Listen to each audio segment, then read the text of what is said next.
Bronny, what's the energy been like in the gym this summer around these guys? Anybody stand out? Anything pop to you that maybe seems different, or growth from the foundation that was kind of laid in the organization in JJ's first year?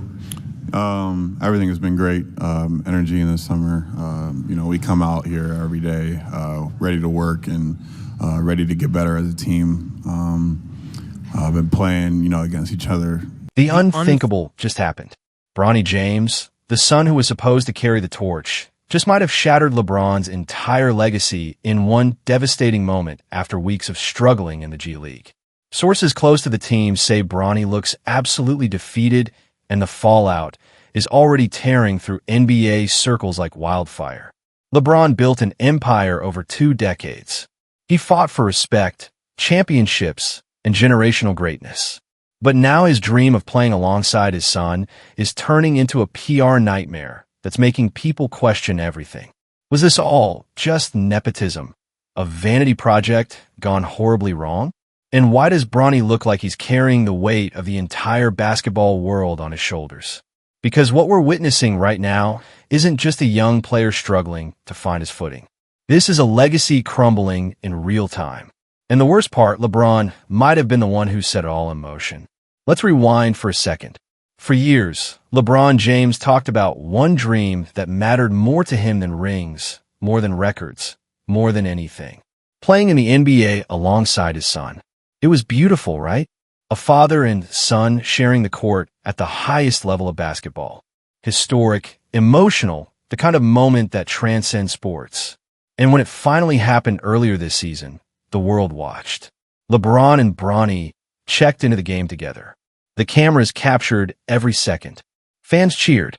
Social media exploded. It was supposed to be the perfect culmination of LeBron's career. Proof that he could have it all.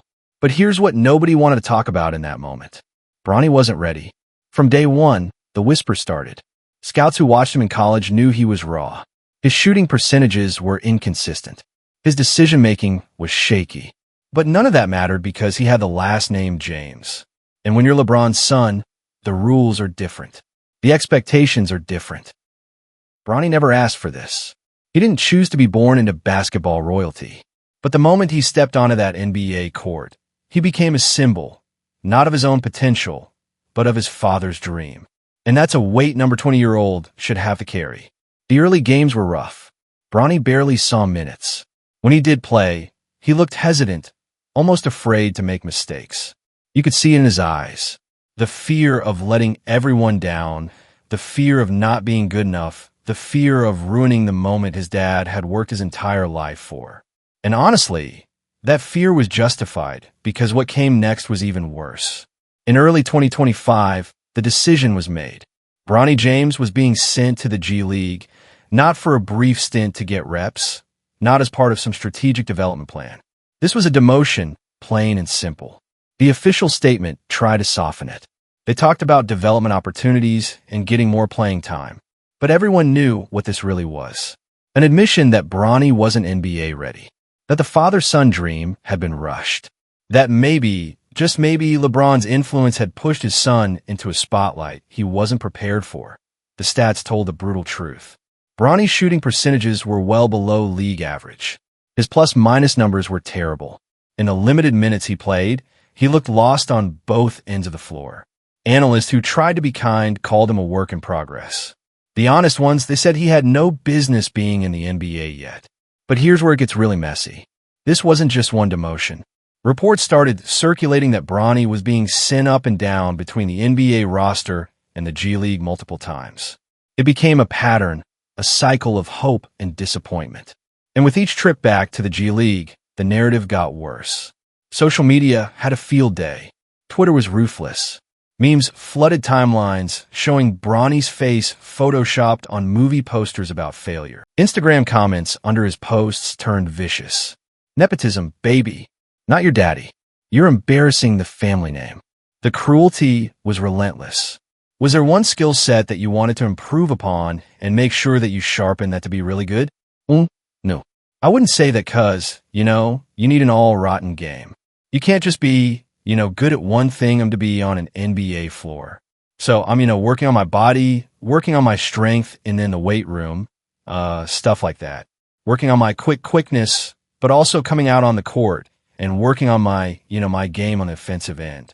So it's been an all-around, work. Leaked reports from people within the organization started painting an even darker picture. One source described Bronny as distant during practices. Another said he seemed mentally checked out, going through the motions, but clearly not present.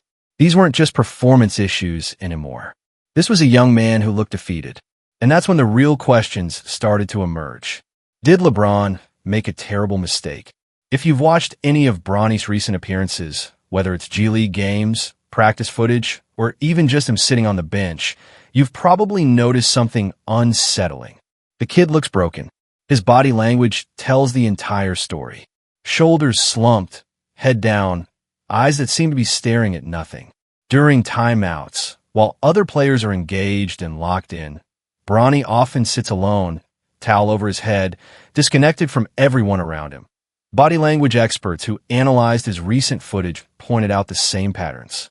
One expert noted that Bronny displays classic signs of someone under extreme psychological stress.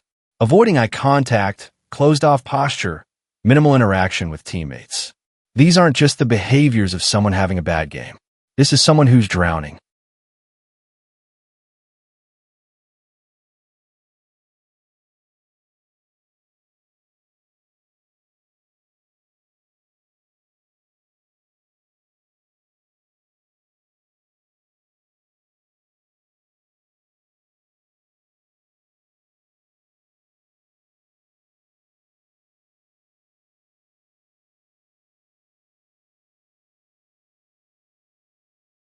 And honestly, can you blame him?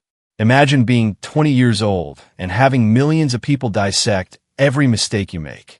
Imagine knowing that your presence on a professional roster is being questioned not because of your talent, but because of your last name.